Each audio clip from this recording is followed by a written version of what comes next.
இந்த பாண்டிய நாட்டு தங்கம் வந்திருக்கிறேன். கனியிட ஏறிய சுளையும் முற்றல் களையிட ஏறிய சாரும் பனிமலர் ஏறிய தேனும் காய்ச்சி பாகிட ஏறிய சுவையும் நனிபசு பொழியும் பாலும் தென்னை நல்கிய குளிரில நீரும் இனியன என்பேன் எனினும் தமிழை என் உயிரென்பேன் கண்டீர். அன்னை தமிழுக்கு என் முதல் வணக்கம். ஐயா நம்மாழ்வார் அவர்களையும் ஐயா நெல் ஜெயராமன் அவர்களையும் வணங்கி என் உரையை தொடங்குகிறேன். நான் சாய் பக்தன், விவசாயி பக்தன்.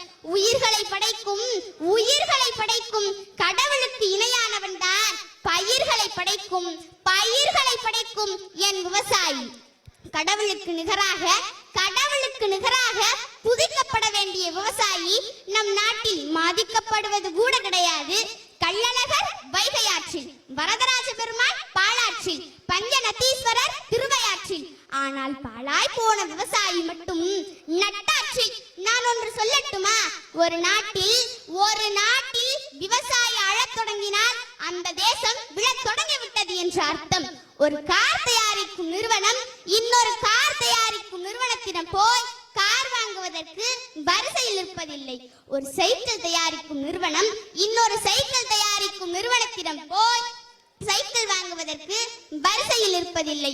ஒரு சட்டை தயாரிக்கும் நிறுவனம் இன்னொரு சட்டை தயாரிக்கும் நிறுவனத்திடம் போய் சட்டை வாங்குவதற்கு வரிசையில் இருப்பதில்லை. ஆனால் அரிசியை விளைவித்து தரக்கூடிய விவசாயி இலவச ரேஷன் அரிசியை வாங்குவதற்கு ரேஷன் கடையில வரிசையில் நின்று கொண்டிருக்கும் அவலம் நம் நாட்டில் மட்டும் தானே அரங்கேறிக் கொண்டிருக்கிறது. அவன் விளைவிக்கக்கூடிய பொருட்களுக்கு அவனால் விளைவிக்க முடியாத ஒரு நிலை நம் நாட்டில் நிலவுகிறது. இரவு பகல் பார்க்காமல், வெயில் மழை பார்க்காமல் உழைக்கும் உழவர்களுக்கு நம் நாட்டில் இதுதான் கதி.